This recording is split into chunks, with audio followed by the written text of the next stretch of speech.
J'ai dit une petite bêtise lors de ma dernière vidéo actu. Salut à tous, ici Reg, bienvenue dans une nouvelle vidéo actualité avec encore une fois plein d'actualités. Il y avait plein d'actualités surtout Disney cette semaine car ils avaient plein de célébrations Star Wars, du coup ils ont annoncé plein de choses. Et comme d'habitude, je mettrai le timecode pour chaque, on va dire, news pour aller directement aux news qui vous intéressent. Et encore une fois, je vous incite à tout regarder car en fait ça concerne le monde du cinéma et des séries de manière générale. Première news, on a donc le crack Bong Joon-ho qui va revenir avec un film. Le tournage va commencer cet été, ça sera un film de science-fiction apparemment et le casting a déjà été un peu annoncé. Donc Bong Joon-ho sera accompagné de Robert Pattinson qui aura le rôle principal, mais aussi Mark Ruffalo et Toni Collette, que des acteurs splendides, j'aime beaucoup, et c'est un film de Bong Joon-ho. Le monsieur est littéralement au sommet depuis qu'il a commencé à faire des films, grosso modo, et chaque film de Bong Joon-ho est pour moi un événement, donc forcément j'ai extrêmement hâte de voir ce que ça va donner, et dès qu'il y aura des nouvelles on en parlera, mais c'est vrai que vu les films de Bong Joon-ho, il y a toujours des surprises, il y a toujours des choses vraiment étonnantes. J'espère qu'il va bien cartonner car Parasite l'a vraiment lancé dans le mainstream, on va dire, et il mérite tout son succès. Là où je me suis trompé la semaine dernière, c'est que j'avais dit que Daniel Craig aurait dû interpréter Mr. Fantastic dans Doctor Strange 2. C'est pas du tout le cas. En fait, il devait interpréter un Asgardien, si je dis pas de bêtises, ou un personnage, voilà, un peu secondaire, mais pas du tout Mr. Fantastic. Et du coup, tout ce que je disais par rapport à John Krasinski et tout ne tient pas du tout. Ça sera sûrement lui, le Mr. Fantastic du MCU. Voilà, c'est juste une petite correction rapide que je devais faire. Omar Sy a signé un contrat HBO Max pour produire du contenu avec eux. Je sais pas si ça sera du contenu qui sera forcément fait aux États-Unis, en France, un peu des deux, mais c'est sûrement aujourd'hui l'une des stars françaises les plus connues à l'international. Le succès de Lupin à l'international l'a vraiment mis en avant, et c'est cool qu'il aille bosser avec quelqu'un d'autre que Netflix, surtout HBO, qui sont là pour la qualité avant tout. Donc je suis content pour lui, moi je trouve que ça a toujours été un bon acteur, je trouve qu'il a vraiment du talent, et j'espère vraiment qu'il va pouvoir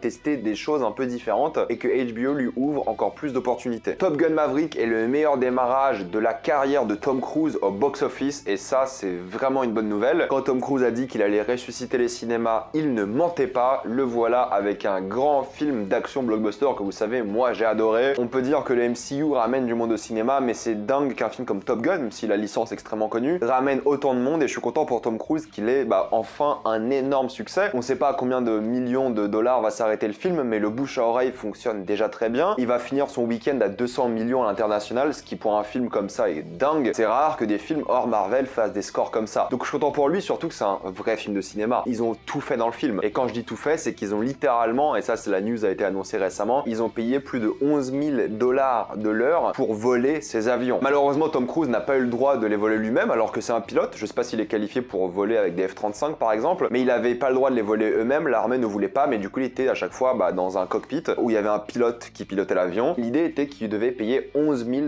$ par heure pour justement avoir ces scènes dans les films. Et au final, si on fait les calculs, d'après ce que j'ai lu sur internet, ça coûte 30 à 40 000 $ juste pour utiliser les avions pendant une heure. Mais vu que l'armée américaine aime énormément participer au cinéma, surtout des films comme Top Gun, parce qu'en fait c'est rentable pour eux. C'est de la propagande Top Gun, soyons pas bêtes. Quand le premier Top Gun était sorti, l'armée américaine a eu un nombre d'inscrits absolument assourdissant. Ils en profitent à fond. Du coup là, le fait de payer cette somme-là et que ça coûte quand même de l'argent à l'armée américaine, ça permet à Tom Cruise de faire son film de une, ce qui est vraiment cool pour nous parce qu'il nous a sorti un vrai bon film, et de l'autre côté l'armée américaine de faire sa propagande et d'un côté attirer encore plus de monde vers elle. Hollywood est globalement très généreux avec l'armée américaine et vice versa. Ils donnent souvent des équipements et autres pour faire ses films, car en général quand il y a l'armée américaine dans un film, c'est toujours positif pour eux. Et là Top Gun c'est clairement le cas aussi. Mais bon, je suis super content pour Tom Cruise parce que il mérite, il a fait un vrai bon film, enfin pas que lui, mais bon il est producteur, il a bossé sur l'idée depuis super longtemps, c'est pas que lui, mais bon voilà, je suis content qu'il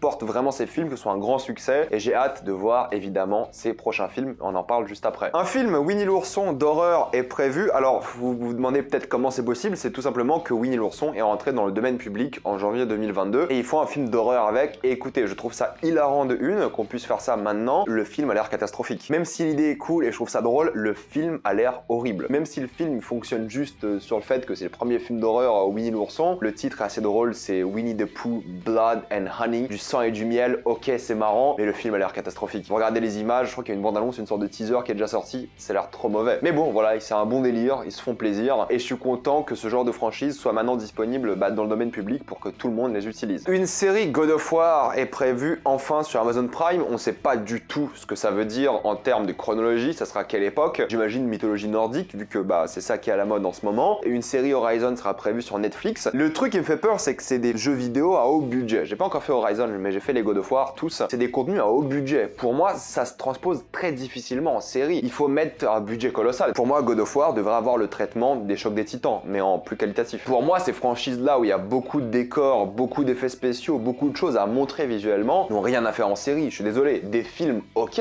bien sûr. Je pousserais même à qu'ils fassent des films plutôt que des séries. Mais bon, on sait que la série, il y aura quelques scènes vachement cool en effets spéciaux. Et le reste, ça sera du blabla. Mais God of War, c'est pas que du blabla. C'est littéralement l'opposé. C'est de l'action. Horizon, je connais pas assez. J'ai pas encore joué. Je l'ai le jeu, le premier surtout. Faut que je les fasse. Mais c'est vrai que moi, je les vois mal en série, ces licences. Ça peut être très bien, d'accord, je dis pas. Mais c'est tellement des licences qui sont dépendantes d'effets spéciaux, de grands spectacles, que pour moi, c'est difficile de les imaginer autre part qu'en film. Des séries comme Fallout qui sont prévues là, Fallout, c'est pas du grand spectacle. Ça peut le faire en série. Gran Turismo, ils ont prévu, je crois, un film ou une série aussi. Ça, pourquoi pas? Why not? C'est des voitures, ça passe. Mais là, des trucs à gros effets spéciaux, j'y crois pas trop. Mais bon, ça montre juste que Sony veulent vraiment étendre leur licence. Uncharted a été un succès. Plus de 400 millions de dollars au box-office. C'est un petit succès, mais c'est un succès tout de même. Donc là, ils veulent vraiment s'étendre. Et c'est cool qu'ils donnent pas ça à qu'une seule entreprise. C'est Prime et Netflix. Et je trouve que le choix est assez intelligent. Pour le coup, je trouve que, en connaissant un peu les licences, le choix des producteurs est pas mal. Mais bon, je suis pessimiste par rapport aux séries, mais on verra ce que ça donne. Kevin Spacey a récemment essayé de faire un comeback à Cannes et juste après, il a été accusé de nouveau au Royaume-Uni de 4 agressions sexuelles et les producteurs du film dans lequel il joue actuellement l'ont défendu. Je pense qu'il est temps de dire au revoir à Kevin Spacey. C'est un acteur que moi je trouve formidable, mais maintenant il est temps de dire vraiment au revoir à cet acteur. Il fera jamais de comeback. Je pense que c'est enterré, terminé. C'était lui la première grosse victime du mouvement MeToo chez les stars, mais bon, visiblement c'était mérité. La seule raison pour laquelle il n'y a pas eu de condamnation, c'est que les crimes étaient trop anciens et on pouvait pas condamner quelqu'un pour des crimes qui avaient eu lieu il y a plus de 30 ans. Là, il y a eu encore de nouvelles accusations d'agression sexuelle. On verra si ça ira au bout, s'il sera jugé, condamné, mais je pense qu'à un moment, c'est fini quoi. Kevin Spacey, on a compris, t'es finito, au revoir. Dommage, hein, le talent, mais bon, dommage aussi pour le comportement. Enfin voilà, ça va dans les deux sens. Hein. En plus, personne n'aimait travailler avec lui, c'était une angoisse totale quoi, ce mec. Donc le comeback, non merci. Jodie Foster jouera dans la saison 4 de True Detective, ça sera elle l'actrice principale. Écoutez, cette série m'inspire plus grand chose. On m'a dit que la saison 3 était pas mal, d'accord, mais j'ai vraiment pas envie de la reprendre, j'ai vraiment pas envie de la redécouvrir. Donc pour moi, honnêtement, même si j'adore Jodie Foster, je pense pas que je me remettrai sur True Detective. Mais je sais qu'il y a plein d'entre vous qui adorent cette série, et tant mieux pour vous, j'ai envie de vous dire. Récemment, les Russes ont diffusé une liste des personnes bannies des États-Unis. Et il y a plein de gens un peu étranges, des hommes politiques évidemment, en priorité. Je crois qu'il y en a quelques-uns qui sont décédés en plus, donc c'est assez étrange. Mais dans la liste, il y a aussi Morgan Freeman, pour la simple et bonne raison qu'il a fait la narration d'un documentaire anti-russe ou d'un reportage, peu importe, et du coup il est dans la liste des bannis. Petite news qui m'a un peu fait rigoler. C'est une liste, je crois, de 700 Américains bannis de Russie, et Morgan Freeman en fait partie. Je pense qu'il en a clairement rien à faire. Un documentaire sur la famille Hammer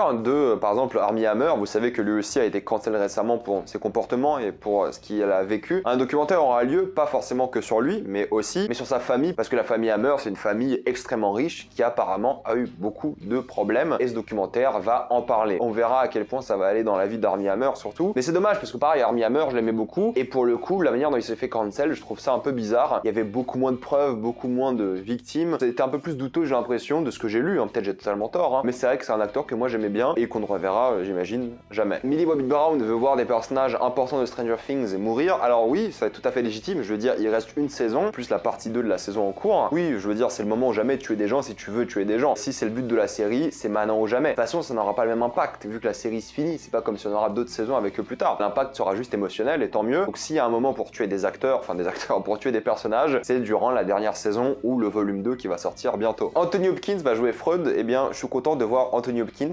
encore faire du cinéma tout simplement, parce que c'est un grand acteur, même s'il me fait un peu délirer sur les réseaux sociaux. C'est un grand acteur et il perd pas en talent quoi. Il a gagné un Oscar l'année dernière, je vais dire c'est un excellent acteur et j'aimerais le voir dans encore plus de choses. Parlons de la bande-annonce de Thor 4 qui est sortie juste le lendemain de ma vidéo news de la semaine dernière. Je voulais pas refaire une vidéo sur Thor 4. Déjà l'affiche super stylée, j'aime beaucoup, bravo. Il y a un truc où les gens sont énervés par rapport au fait que le personnage de Christian Bale, Gore, ne ressemble pas aux comics. Déjà le personnage des comics ressemble déjà à un personnage qu'on a eu dans le MCU. Ça c'est vrai. Mais surtout que, écoutez, vous avez Christian Bale, ne mettez pas dans du CGI ou des effets spéciaux ridicules. Laissez-le avoir son jeu d'acteur tout simplement. Il est là dans le MCU, il va se faire plaisir. C'est sûr qu'il sera là pendant un film et il va se barrer à la fin. Je pense pas que c'est le genre d'acteur qui veut être dans le MCU pendant plusieurs films. Il est là pendant un film, il se fait plaisir. Il faut voir l'acteur tout simplement. En plus, il a l'air complètement badant. Christian Bale dans le MCU, ça va être drôle, ça va être vraiment kiffant. Et pareil, les gens qui critiquaient Russell Crowe d'être Zeus en mode gros. Dans ce film, Zeus, c'est un mec qui a un harem, qui est sûrement le dieu le plus puissant de sa mythologie. vie, c'est normal que ce soit un alcoolique gros quoi, enfin c'est logique, il va pas avoir un 8-pack, pourquoi il aurait ça? Il kiffe sa vie, c'est normal. Mais bon, en tout cas j'ai hâte de voir Christian Bale tuer des dieux, il y aura sûrement un montage de lui qui tue plein de dieux, du coup je pense que ça va être vraiment jouissif, et je pense qu'il y aura des moments vraiment cool, et je sais pas qu'est-ce qui va mourir, ça sera pour moi ou Thor qui va y passer, parce que t'as une narration au début de la bande-annonce où on dirait que Thor est décédé, ou alors ils ont récemment dit que ce sera pas une passation de pouvoir, ils vont pas passer la torche à quelqu'un d'autre, et je pense que c'est peut-être Natalie Portman qui va y passer au final, parce que Chris Hemsworth il veut continuer de jouer dans cet univers, il a déjà dit, je le vois pas partir maintenant du MCU, peut-être il y aura des variants et tout, mais on veut pas de variants ou de conneries comme ça, nous on veut le Thor qu'on a là, et je pense que l'un des deux va mourir, ça c'est presque sûr d'après moi, ou peut-être aucun, on n'en sait rien, mais moi je pense que l'un des deux va y passer, mais j'ai hâte de voir Christian Bale dans toute sa splendeur, j'aime beaucoup son design, il a l'air vraiment cool, et je pense que le film va être vraiment trop délirant, trop drôle, trop kiffant, je m'attends à passer un excellent moment devant, honnêtement, ça sera comique mais aussi un drame, c'est assez beau à regarder pour l'instant, il y a un plan bizarre sur Thor qui est un peu étrange, qui fait cosplay ou effets spéciaux pas terminés, bon à la limite, mais globalement j'ai hâte de voir ce film, et j'aimerais beaucoup qu'il rencontre le Loki variant à la fin du film, ce Thor, parce qu'il a un tatouage du casque de Loki, en hommage j'imagine à Loki, ça serait super drôle qu'il lui montre son tatouage, et qu'il lui dise qu'il a fait ce tatouage en hommage, mais en fait il soit vivant, parce que je crois que Thor n'est pas au courant pour le multivers, enfin bref, je pense vraiment qu'on va s'éclater avec ce film. La bande-annonce de Mission Impossible est sortie aussi, écoutez, ça va être incroyable, des vraies cascades, des péripéties de fou, que dire de plus? Je pense que le film va être phénoménal, va être divertissant, va être du grand spectacle comme on l'aime, et j'espère que ça battra le record récent de Tom Cruise en termes de box-office, parce que la saga Mission Impossible a vraiment bien vieilli, elle devient de mieux en mieux, et c'est du grand spectacle, du cinéma comme on l'aime. J'ai vu la bande-annonce de Willow aussi, qui a l'air bien sympathique, et je trouve qu'en termes de fantasy, d'après la bande-annonce, les séries Disney sont bien plus jolies que ce qu'ils font en science-fiction. C'est pas un univers que je connais, celui de Willow, je suis content que Warwick Davis ait du travail, ok, mais globalement, la série a l'air pas trop mal, et j'ai hâte de voir ça. La bande-annonce de Andor est aussi sortie, et je suis content parce qu'il n'y a aucun personnage que je reconnais, mis à part Cassian Andor, et ça va parler de politique, ça va parler de résistance, ça peut être vraiment cool. La série me tente vraiment, moi pour le coup, il y aura 12 épisodes qui vont commencer à sortir en août, et elle a déjà été renouvelée pour une saison 2, donc ils y croient, et je pense qu'on va enfin parler de trucs un peu différents, de politique, de choses vraiment plus concrètes dans l'univers de Star Wars, de la manière dont il fonctionne cet univers. Ce sera 5 ans avant Rogue One, et écoutez, moi ça m'intéresse, j'ai hâte de voir cette série. Le film Greyman Netflix des frères Russo va sortir, et la bande-annonce a l'air très plate. Je pense que ça va être de l'action et ça va être plutôt cool, c'est un film Netflix d'action, d'après moi oubliable, mais le casting est assez costaud, ils veulent lancer ça comme une nouvelle franchise incroyable chez eux, chez Netflix, mais bon, visuellement ça pas l'air terrible quoi. J'aime bien parce que je reconnais la ville et tout, mais sinon ça m'intéresse pas vraiment et c'est vraiment dommage. Quelques news Disney, Letitia Wright, qui joue donc le personnage principal dans Wakanda Forever, le prochain film Black Panther, a dit que le casting a enfin réussi à faire face aux nombreux problèmes, et je trouve ça tellement hypocrite. C'était elle le problème, c'est elle qui voulait pas se faire vacciner, qui a arrêté la production pendant des semaines et des semaines. Vu qu'elle voulait pas se faire vacciner, ça a stoppé le travail de plein de personnes, c'était elle le problème. Donc dire ça qu'il y avait des problèmes alors que c'était elle le problème, pour la tête se foutre de la gueule du monde. Et les réputé en étant anti-vax, et il voulait pas du tout se faire vacciner, et du coup ça a vraiment ralenti le film pendant des semaines, et ça a causé de vrais problèmes, donc elle se fout de la gueule du monde, clairement. Loki 2, tout le casting va revenir, enfin tout le casting. J'ai très hâte de voir cette série qui j'imagine sortira en été 2023, mais c'est ma série Disney préférée pour l'instant, et j'ai juste trop hâte de revoir tout ce beau casting. La série Ahsoka va sortir en 2023, ça c'est prévu, donc c'est plutôt cool. The Mandalorian sortira en février 2023, donc ça c'est une bonne nouvelle aussi, j'ai hâte de voir la saison 3 parce que la 2 m'a vraiment plu. Et Bryce Dallas Howard reviendra réaliser au moins un épisode, et c'est bien parce qu'elle a toujours réalisé parmi les meilleurs épisodes de la série. La série de John Watts, le criminel John Watts, va s'appeler Skeleton Crew, et l'acteur principal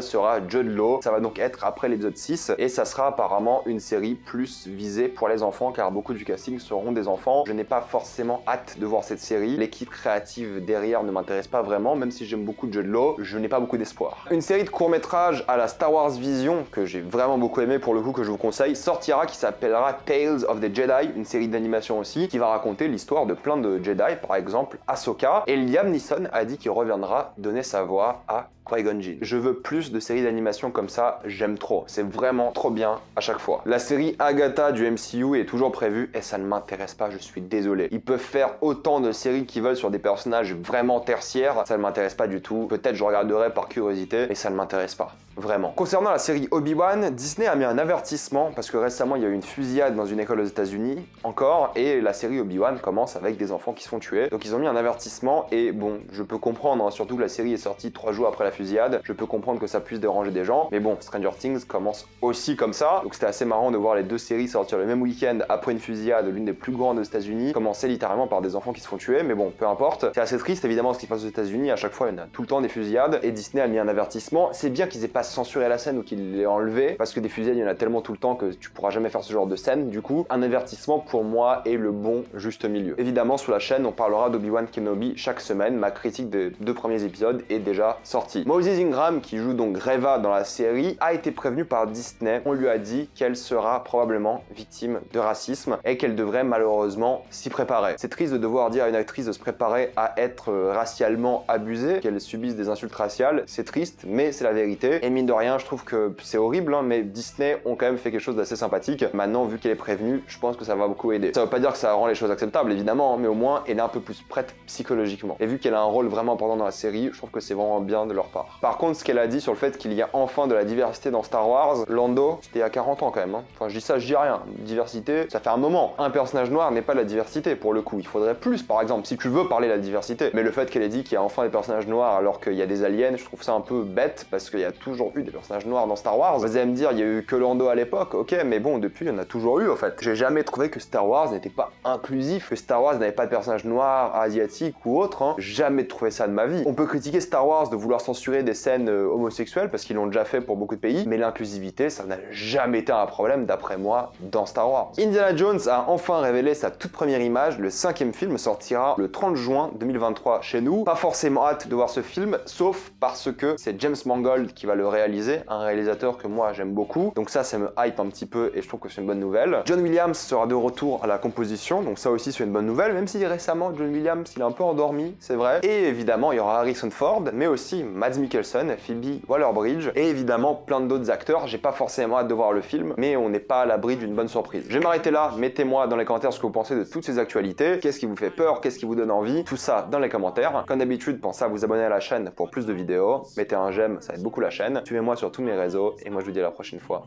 Salut à tous.